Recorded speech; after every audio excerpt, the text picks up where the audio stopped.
ladies and gentlemen. I'm going to give it a moment because I have no idea. It tells you that you're live and then it says it's still working on it, so I never know when I go live.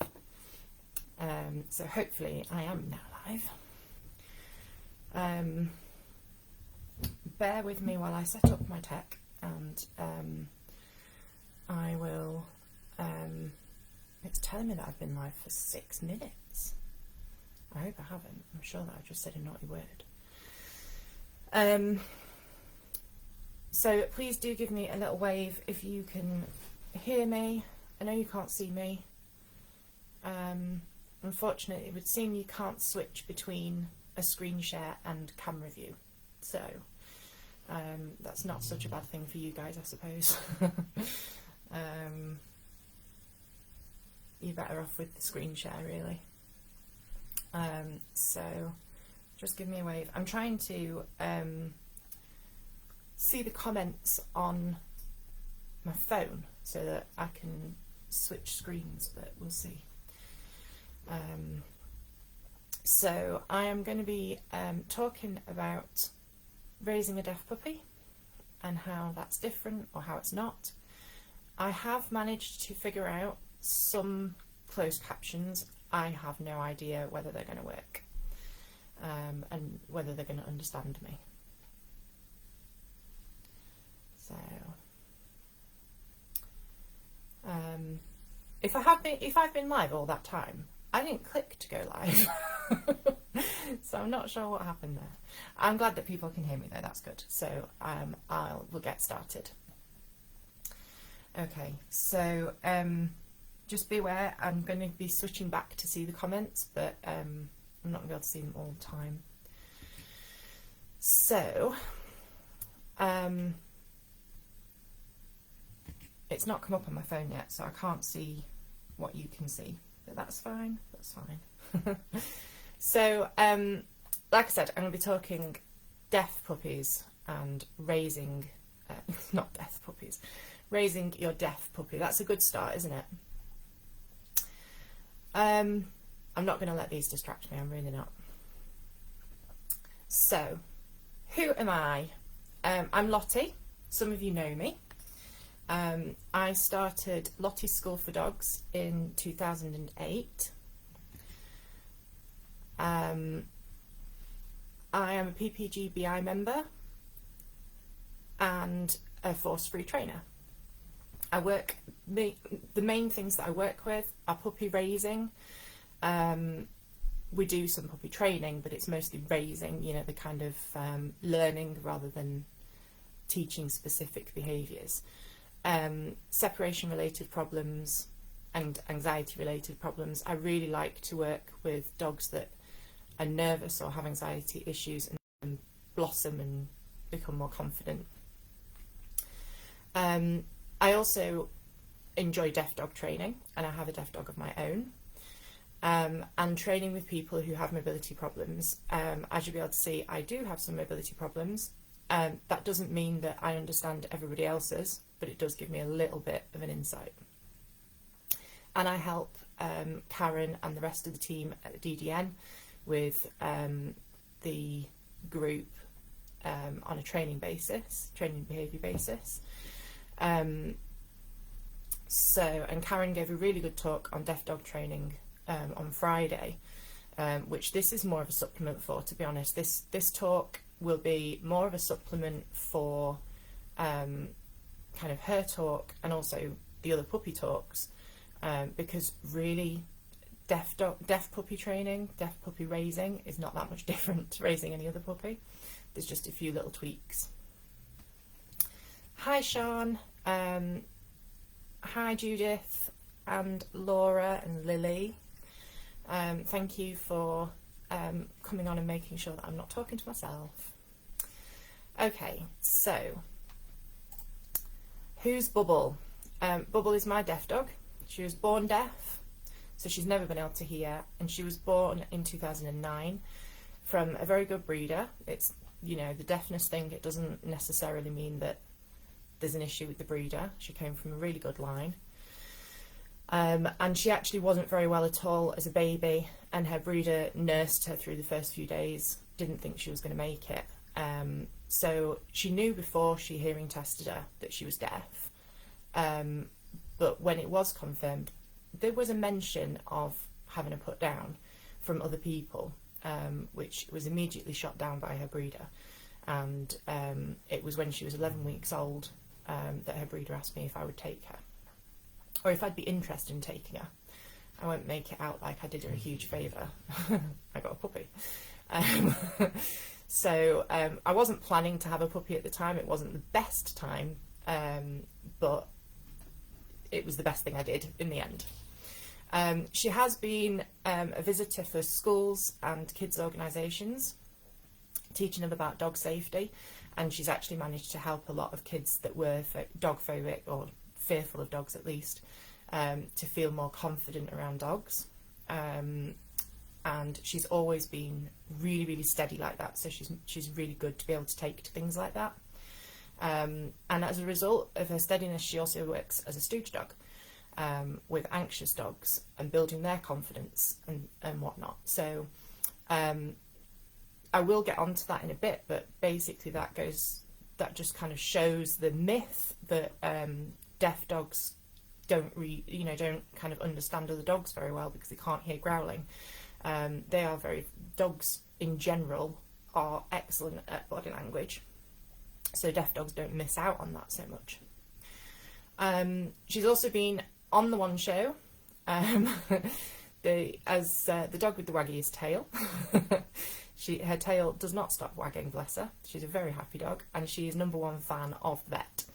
And I have to say, the vet is quite a fan of Bubble as well.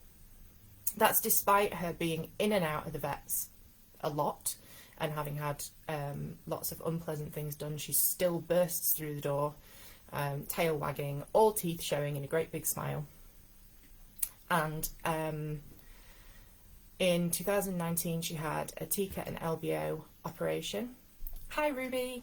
I'm flicking back and forth so I will see people. She had a TICA and LBO operation, which is the total ear canal ablation and lateral bulla ostomy, which basically just means to remove all of the ear canal and scoop out all the nasty bits. So obviously she was already deaf, so it didn't really affect her in that way, but she'd previously had recurrent ear infections and problems, and it was when she was 10 that I finally got to have a vet agree to do it, and she's been so much better since. But despite all of that and having 10 years of pain, she's always been really, really good, sort of steady dog, really happy dog. And I honestly can't look back and think of a time that she's growled at a person, even when she's been in pain. She just is a really, really lovely dog, which again busts some myths about deaf dogs in general, which we'll come on to. Okay, so that's me and Bubble. Just a little bit of an introduction for you. So, what is it like having a deaf puppy? Well, it's a lot like having any puppy. They are dogs first, then the personality, then the fact that they're deaf. So it doesn't have a huge impact, but there are some things that need to be done a little bit differently, or maybe need a little bit more consideration or tweaking. So some people don't actually realise that their puppy is deaf at first. Some people may think that their puppy is a little bit slow or ignorant, or various different things, and then they realise that actually the puppy just can't hear them. But as Karen touched on, they do respond really well to things, and they do respond to what we think they're responding to noises. A lot of the time it's vibrations or changes in airflow, sense, all those kind of things. And sometimes, I mean, I've done it where I've made a loud noise and Bubble has spun round and it's been like, what? So some people really don't realise that their puppy's deaf because they have this really good kind of way of responding to things.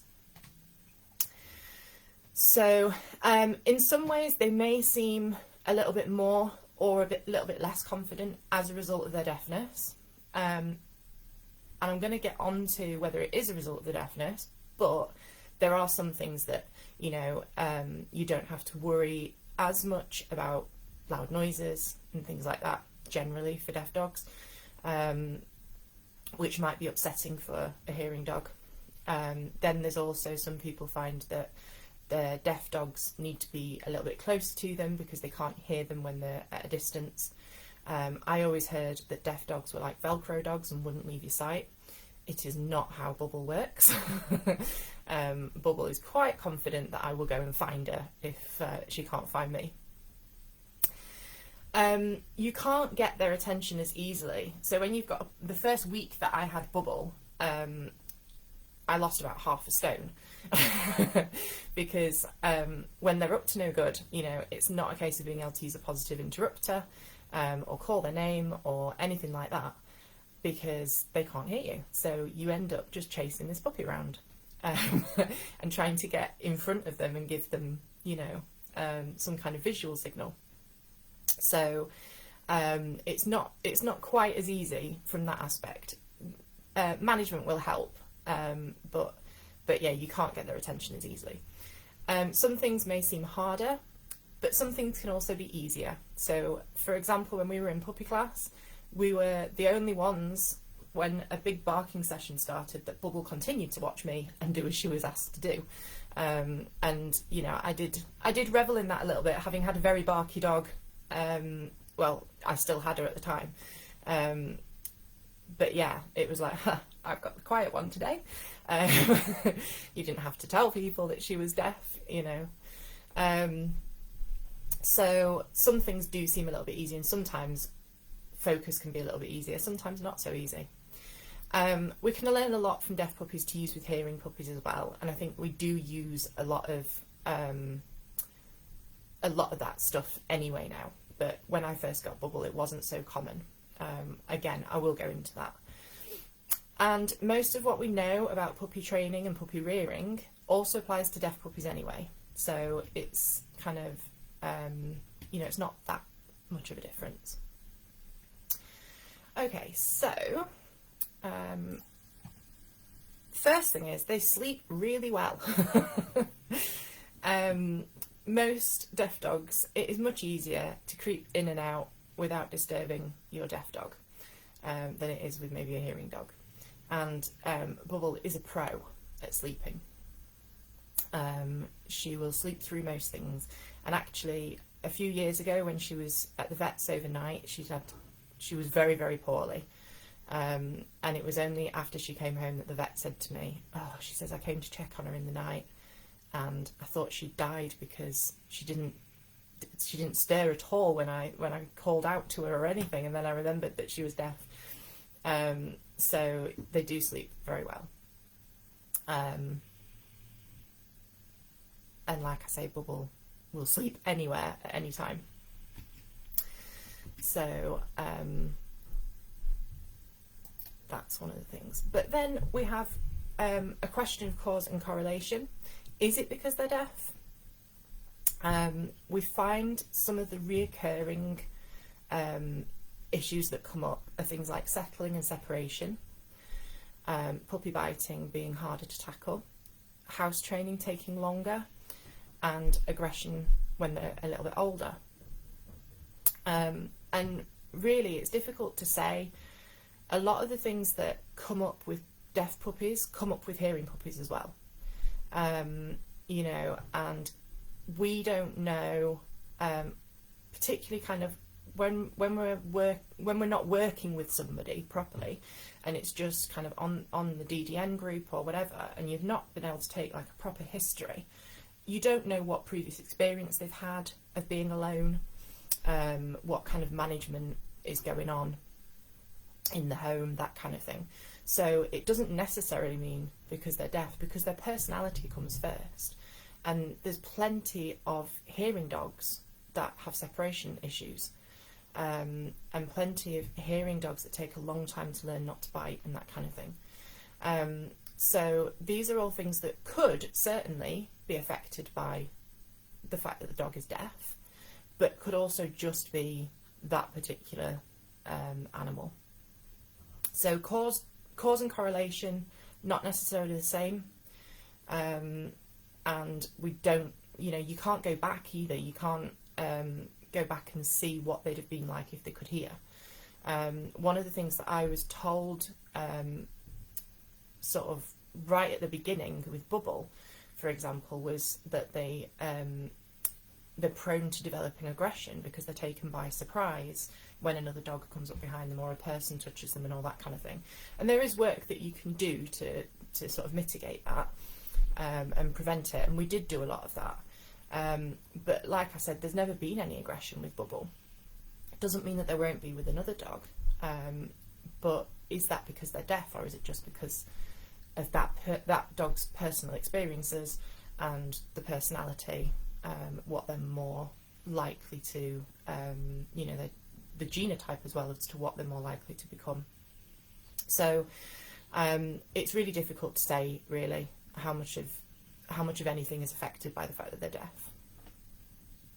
But there are a few things that I personally think have an effect, and there's things that we may as well work towards anyway.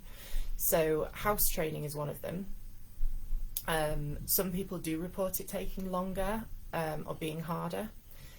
Now, for me, that makes sense because it is harder to get their attention before they have an accident. You know, if you see a hearing puppy about to, you know, start to circle or whatever, you can give a positive interrupter, which will get their attention and just kind of stop them in their tracks and then get them outside. With a hearing puppy, if you're not close enough and you can't grab them quickly enough, then with a deaf puppy, sorry, if you're not close enough and you can't get to them quickly enough, they're going to have that accident because you can't get their attention any other way. Apart from throwing things at them, which we don't do. So yeah, there are things that may take them a little longer. I don't know any science based on this, but potentially they may take longer to realise that we can hear them. So deaf dogs do vocalise. Just because they don't hear, they do vocalise. Some of them vocalise a lot.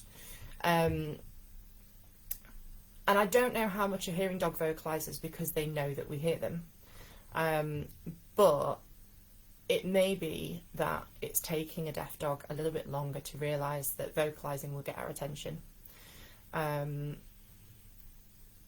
But that's not anything based in science, that's just an observation.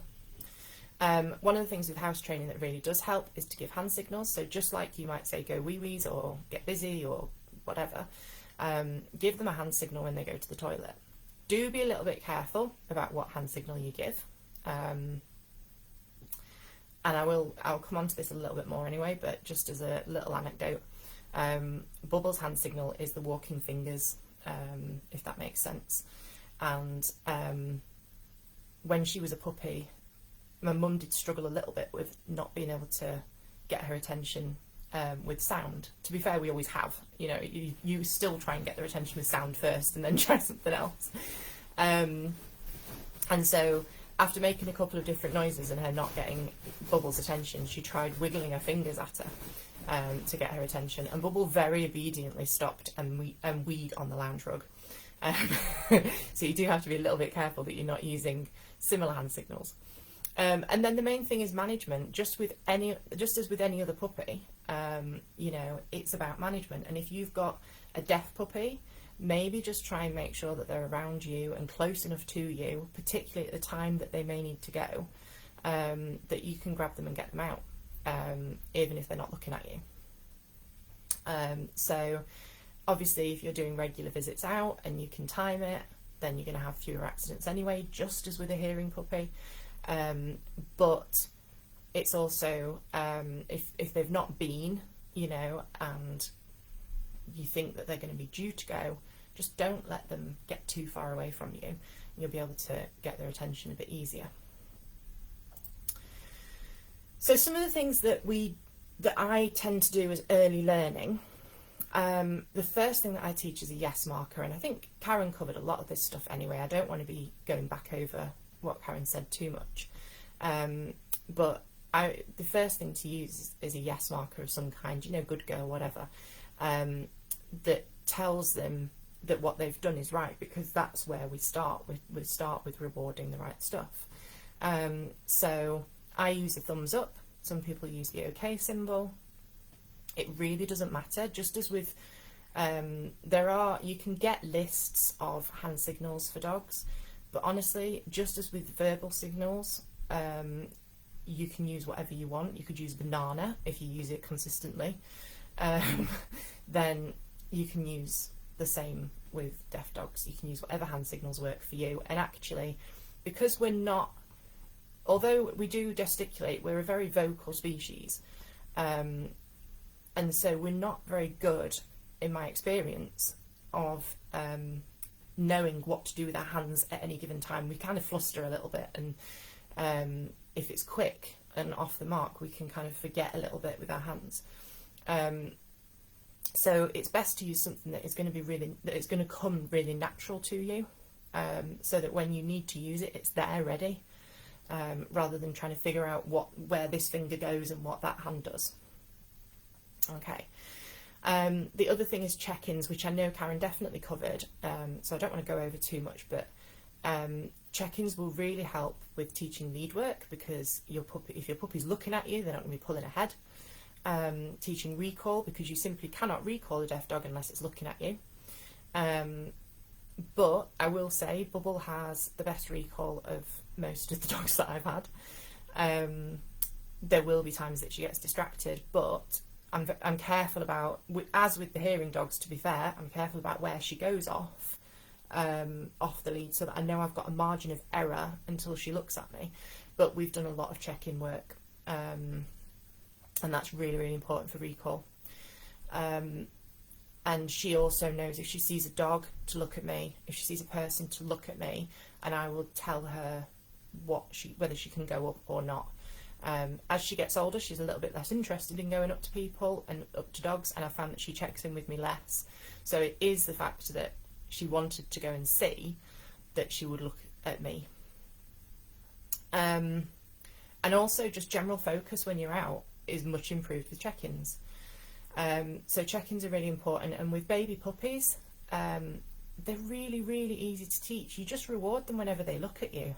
It's really quite simple. You're not putting it on cue. You don't have to, when you've got an older dog, you might sometimes have to use a bit of a, maybe have them on a long line and slow them down so that they have a reason to look back just to get started. But with baby puppies, they look at you a lot. So just reward it whenever it happens, and you do end up with a really good, strong check-in. And the other thing that I really like to teach are touch cues. That being said, we don't have many of them, but I do like to teach them. I think they're really useful. And Bubble has a sit button, so if you tap Bubble's head very, very lightly, tap her head twice, she'll sit down. And it's much, much quicker than a hand signal, actually. She responds to it much quicker.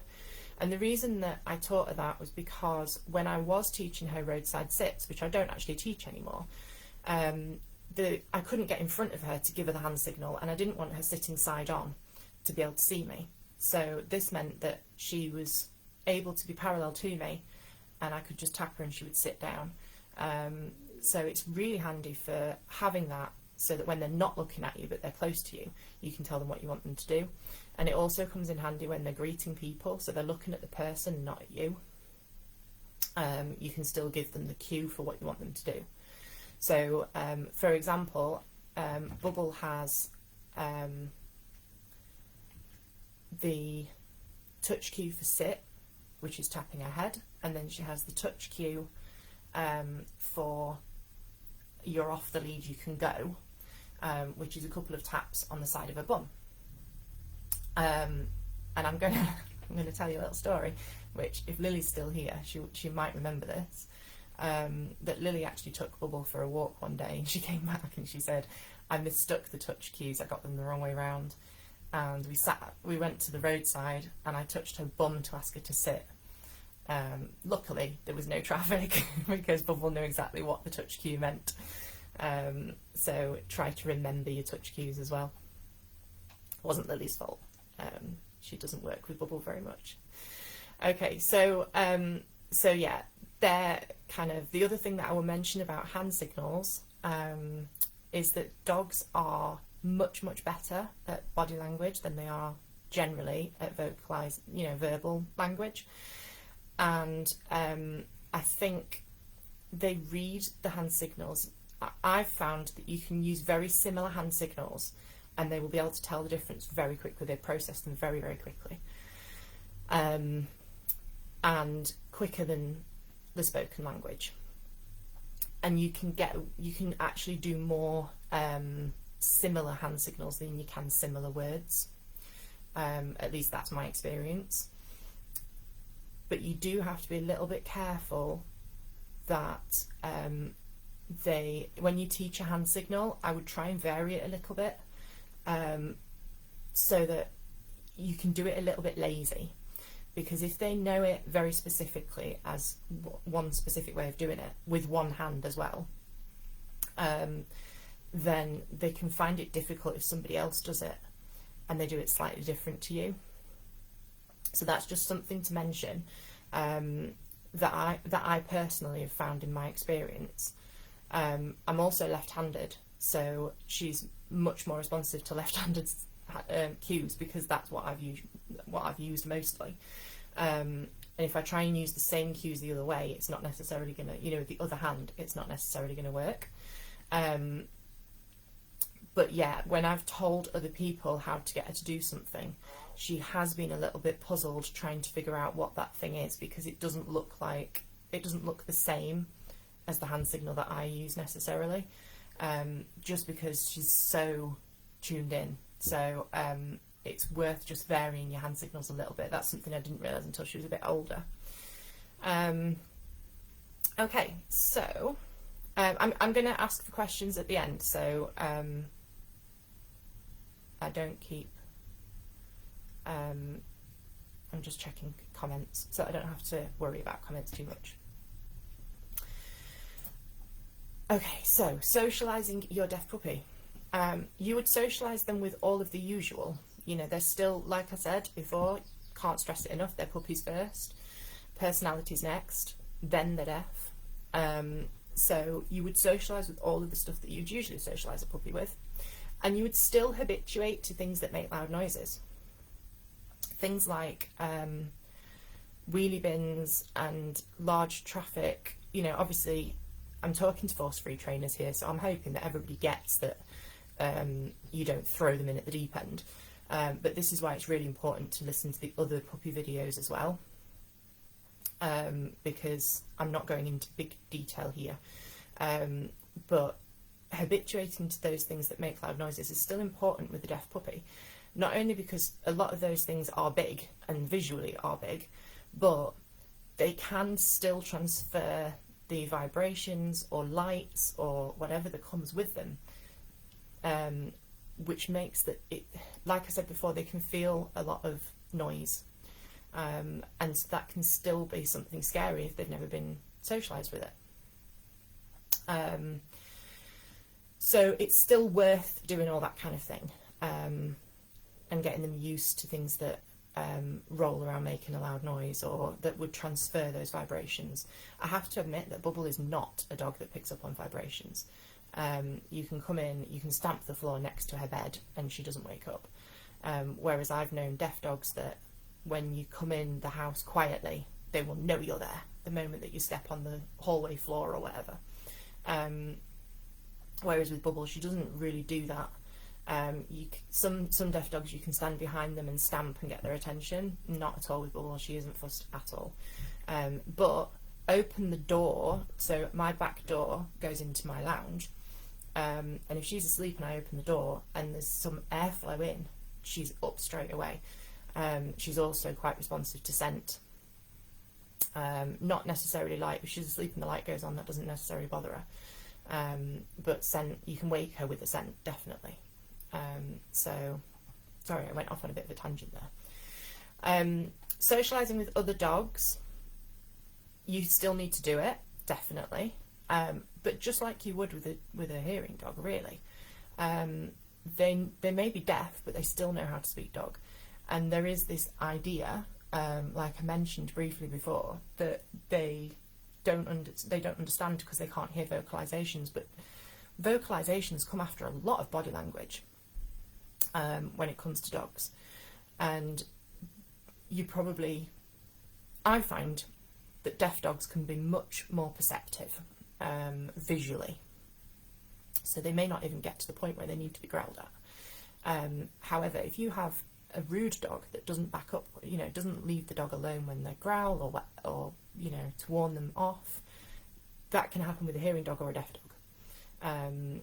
You still need, just as you would with a hearing puppy, guide them when they're not backing off when they should.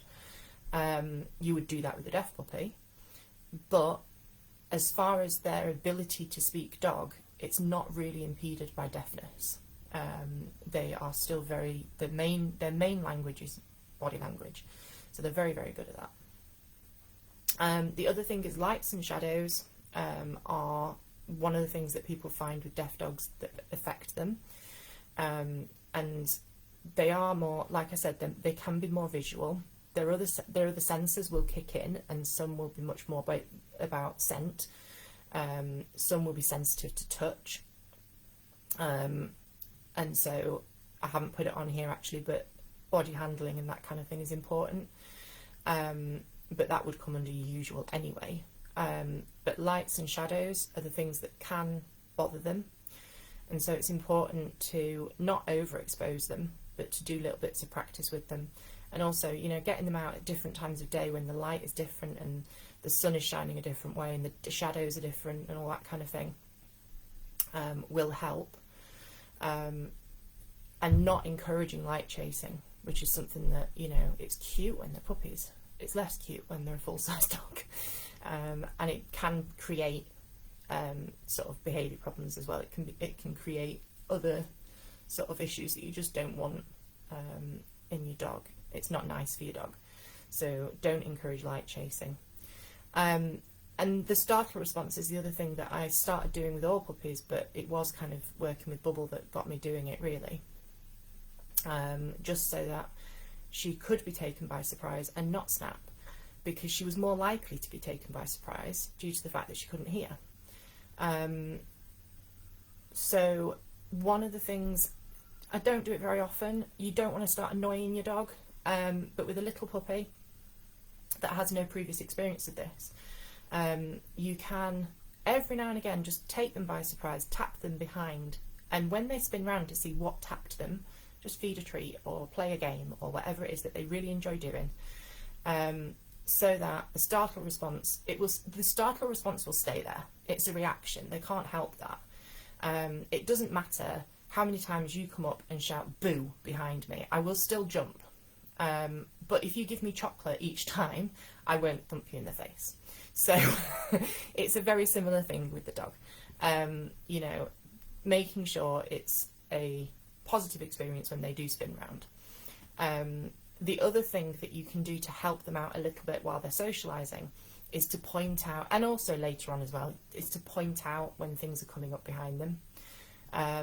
What I did a lot with Bubble was, if there was a dog running up that was going to take her by surprise, I would point it out to her so that she knew it was coming, and then I would block it to slow it down, and then let them greet, so that she wasn't getting that just jump on her from behind sort of thing, because most dogs would hear the dog coming.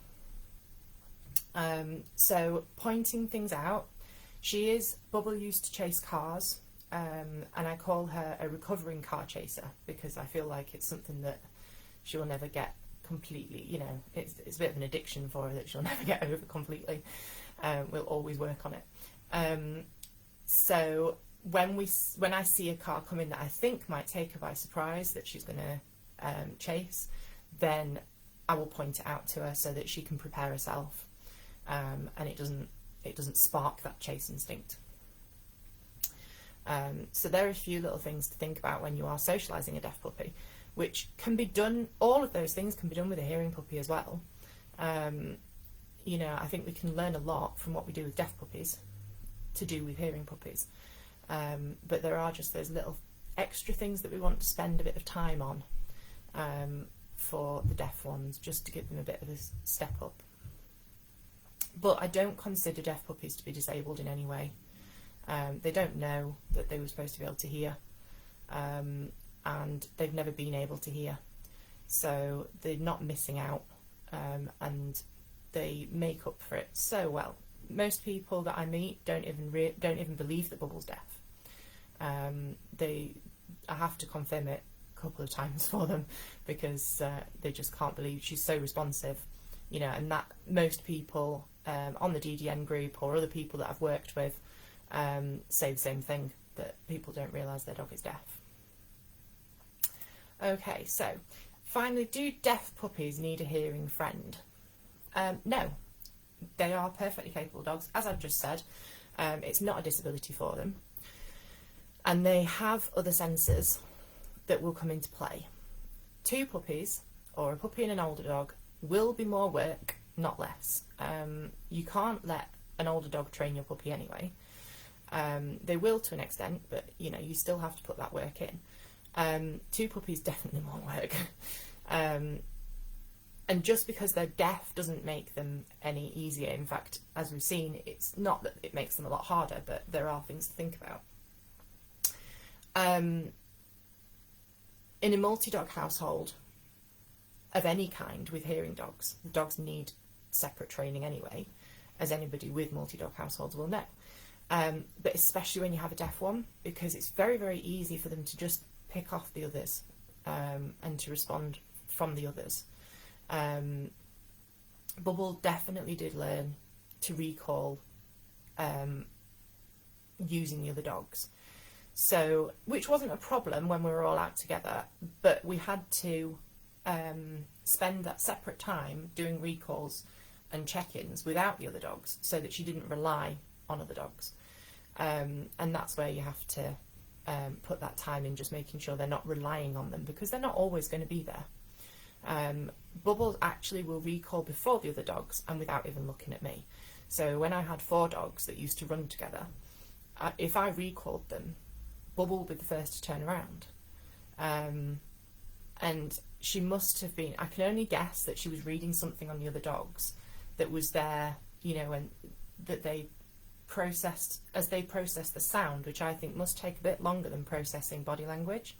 So she would see that the ears flicked or whatever, that something in their body language said, "Mum's shouting me." And before they'd even processed that that's what that meant, she'd turned around already. So they do read other dogs very, very well. They do use the other dogs for training and to respond to you, but you can't let them rely on other dogs. Okay. But don't, if you want more than one dog, absolutely fine. But don't get another dog for your deaf dog. It's not necessary at all. Okay. So these are just a few ways to get in touch with me, which I'll pop up anyway if that's all right with Ruby, and also the DDN details, which I just help Karen with. And there's quite a few trainers in there that work with the DDN, so you'll definitely get some help from people. If you did want to get in touch via any of my contact details, that's absolutely fine. I'd love to chat to deaf dog owners or people who want to train deaf dogs or whatever. It's not really any different. If you force free training dogs, you can force free train a deaf dog. So I'm going to hand it over to you guys, and I'm going to leave this page up because I don't know if it'll I don't know how it works if I stop sharing. And if anybody has any questions, I would love to hear from you.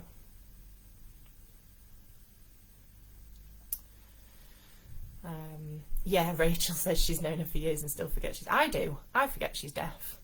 So, it's easily done. Yeah, sorry Susan, I can't switch between the two. I tried it on one of my own groups before I came on here just to see, and you can't switch between screen sharing and camera, it would seem. There is something that says stop sharing, but I don't know where that goes to, so I don't do it. So yeah, I'm just going to leave it up. It's probably better for you anyway that I'm not on I'm just trying to think if there was anything that I was gonna, because these were just kind of bullet points for me to go through, and I don't like scripting things, because then I get more nervous if I've got a script to stick to. But because I don't script things, it means that I might miss things that I meant to say. But yeah, I don't think there was anything in particular that I'd forgotten. So I'll give it, I know there's a bit of a delay, so I'll give it a few minutes in case anybody does want to ask anything.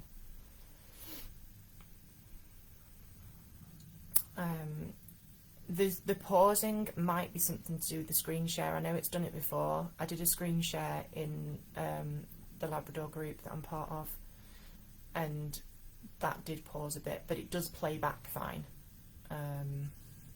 apparently. So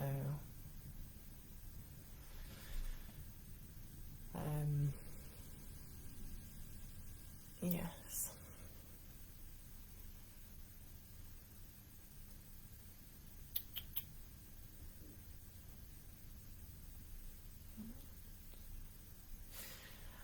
Waking her, so it depends how deep she's in. Now with Bubble, you can absolutely touch her to wake her up.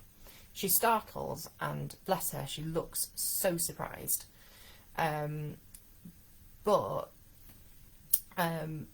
she wouldn't ever snap or anything like that. But obviously I don't like to startle her. I try and keep her, I try to keep it as gentle as possible when I wake her up. So I have a few ways of waking her, and generally I'll go through a few. If she's really deep in sleep, I might have to go through a few of them as well. So one is that I will touch her bed. So rather than touching her, I'll just kind of push the side of her bed a little bit or whatever, and that can work. Sometimes this isn't something I advise other people to do, because obviously I know I can do it with Bubble, but I will sometimes put my hand under her nose and she'll smell me and she'll wake up more gently that way. And the other thing that I do is blow on her a little bit. I blow on her very gently, and she tends to come round then a little bit more gentle than if I'd touched her or something. But for the most part, I don't really find that I have to wake her. Most of the time, if I come in and she's asleep, by the time it can be 5 to 10 minutes, and I think she's realised that either, Raven's woken her up somehow, or maybe my smell has reached her, or like it's a really strong smell, or something. I don't know, she kind of senses it eventually, or she might have just woken up anyway, but I tend to not wake her if I don't have to, but then I try and do it as gently as possible. Like I said, blowing on her, touching her bed, sometimes just popping my hand under her so that she can smell me and wake up. You can also pop a treat under their nose and just leave it there, and they wake up to that. So Rachel says, have you found any particular behaviour problems more prevalent in deaf dogs? I haven't really.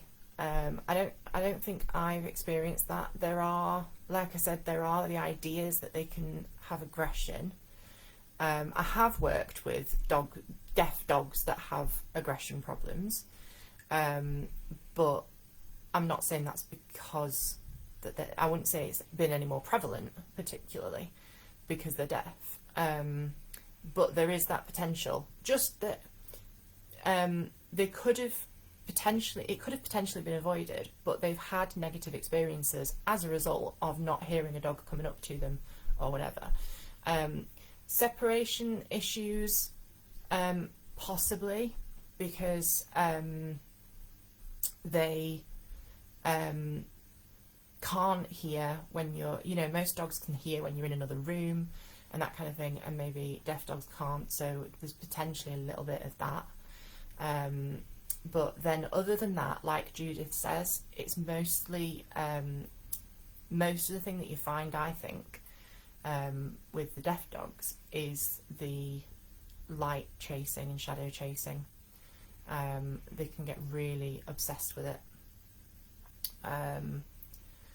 and I don't know if it's to do with I don't know if it's to do more with the breed that's deaf. You know, I think the fact that they're deaf doesn't help, but I don't know if it's more likely to happen in certain breeds. I actually, I don't know if you've ever heard me say this, Rachel, but I actually think of Bubble as very collie-like in some ways. She doesn't round things up or anything like that, but the way that she sees things and then focuses in and relies so much on sight is very, very collie-like. And so, you know, you wouldn't expect that from a Dalmatian normally. So, so yeah, potentially that would be the cause of it. Jackie says, have you any advice about deaf dogs, deaf puppies and horses? Yeah. So just like with when you socialise them with dogs, what I would do is to have them on a long line so that they can't make the mistakes, because obviously any dog can, hearing as well. So until you know, then have them on a long line. And whenever you see a horse, get their attention, give them a reward. I actually found that with Bubble, I didn't really have to do the attention getting bit. As long as I gave her a reward, then whenever she saw something, she would look at me, because when you see that, you get a reward.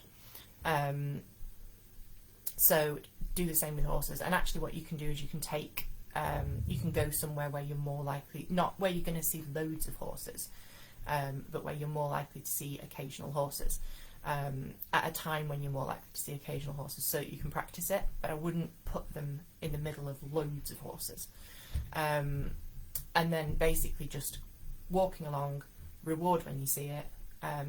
You may need to do a little bit of attention practice, and then it's keeping their attention as the horse goes past, that kind of thing, so that they know when they see a horse, they look to you for a reward and then remain there while you do the practice, doing lots of check-ins and stuff like that. If they're checking in regularly and they know to check in when they see certain things, then you can give them the cue. So Bubble would quite happily go up to any dog, when she was younger at least. And I know, Jackie, you've seen us on the Common years ago when I used to go up there, and Bubble did generally, but it was a very different place up there. You know, we all knew each other, and everybody all the dogs went to each other. When I'm in a park, for example, it's very, very different, and I don't know the dogs, and I don't know that they're going to be happy with Bubble coming up to them. So when we go somewhere like that and she sees a dog, she looks straight at me, and then I can say to her, no, you're not, you know, I can sign to her, you stay with me, or it's okay, you can go. And so you do the same thing with the horses, but you just wouldn't ever do the yes, it's okay, you can go kind of thing. I might also pop a lead on, you know, I'd do it with a long line anyway, but if you're not entirely sure, then get the check-in, pop a lead on while you go past the horses, and then do it, and then let them off and practice again, rather than just relying on them staying with you. So I'm just having a look.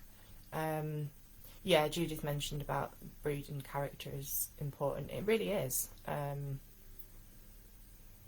It's the deafness is the last thing really that has an effect.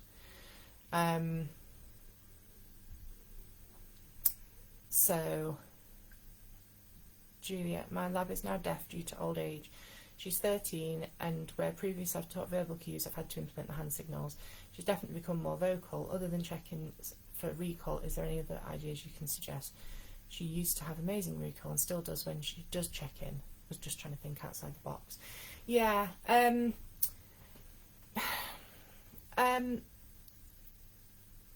It's really about the check-ins, and being really careful to manage certain situations. So if there's a situation that you're going into where you think perhaps she's going to forget to check in, pop her on a long line. And then what you can do is you can slow her down on that long line, which will encourage her to check in, and then recall her back. And then she will get better and better at it in those situations. I've found, so as far as the DDN goes, it's a no vibration collar zone. I've used a vibrating collar in the past, and found that the recall really, it just disintegrated, and I had to work a lot on check-ins and stuff before. So again, after that, because she came to rely on it, and you don't want to be relying on something that's battery operated. And I'm not sure that that's where you were going with that, but it was just a point to make. The tools that you can get for deaf dogs aren't necessarily, I don't think they're any more useful than a good check-in. I'm glad that answered your question anyway. But yeah, you could still do, you know, when you do go into certain situations, just put the management in place so that she's not getting it wrong at certain times. So yeah, it can't, I don't think it can be stressed enough that it's the individual dog. To an extent it's breed, but it's also personality, and then the deafness comes right on the line. So this has been a really good chat. I'm really I'm glad that we've had some interaction. I hope that helped Jackie with the horses. Which breeds of puppies have a high likelihood of deafness? That's an interesting one, and I would say to go back and look at Karen's talk, because she knows better than I do. What she did say was hearing dogs to help those that we know with deaf dogs.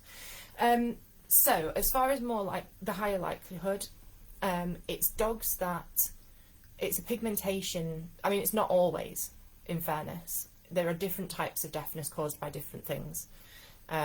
So the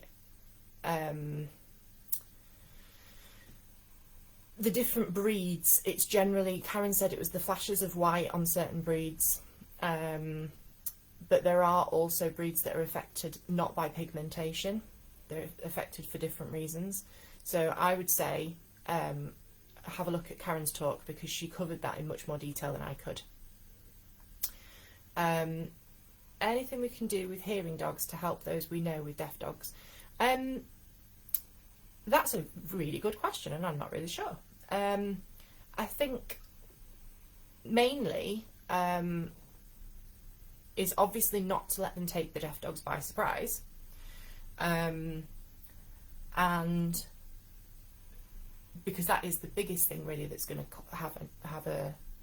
be a trigger. I think when you know, no dog likes to be jumped on from behind when they're not expecting it. So that's probably the main thing, is to just be careful about how they greet them, make sure they're greeting them from where they can be seen, and just maybe offering, for people with deaf puppies and stuff, offering that really balanced and careful socialisation, so that it's positive and not they're not having a negative experience with dogs. But I haven't really thought about that, and I will have a think, because that's really interesting. Thank you. So I don't want to overrun, and I'm on sort of the last 5 minutes. So I'll just hang around a couple more minutes to check that we're okay, and then I will let you guys go, because we've got heel work to music next. It should be good to have a look at. So what I will just say, I can't remember if I said it at the beginning, thank you to Ruby for putting this on, and to everybody who has stepped up and come into it. That's really fantastic.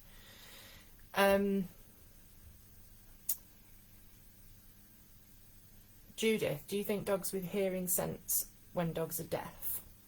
One of mine, who has always lived with deaf dogs, seemed to give exaggerated body language when interacting with the deaf ones. That's really interesting. I'm sure that something clever like a working sheepdog would be able to figure that out. You may find it might be a learned experience where they feel that they've not been necessarily listened to in the past, so they give off sort of they've learned to change their behaviour. They don't necessarily know that the dog can't hear. They've just learned that the dog responds better to this, which would probably be my thinking. But I definitely don't think Takara ever realised that Bubble was deaf. My old dog, she used to spend her whole life shouting at Bubble, even when Bubble wasn't looking at her, you know. So I don't think she had much of an inkling really, but I think she did know that there were times that Bubble appeared to ignore her, which was only when she wasn't. If she was looking at her, then she absolutely responded. But Bubble has a really good way. I don't know how many other deaf dogs do this, but Bubble has a really good way of going, "Oh, I didn't see you then," if she doesn't want to listen to what you've said, or what one of the other dogs has said. So you give her a hand signal and she will just kind of glance past like she didn't see it. And she just won't look at you if she doesn't want to do what she's told to do. So yeah, it's kind of, I think sometimes they probably do learn that they have to be more exaggerated, but probably not why. And I don't know if it's that they sense it or whether they've just learned from experience that that's how they interact. Because when you think about it, they will escalate behaviour anyway. If their behaviour isn't observed, they'll escalate it. So it might just be a natural escalation. Right, I'm going to get off because I don't want to overrun, and I hope you guys continue to enjoy the conference, and thank you very much for being here to support me. So I've really enjoyed it. I hope you have too, and thank you very much to Ruby and to everybody else and all the other admins that are admin in the group as well. And I will speak to you soon. Okay, thanks, bye.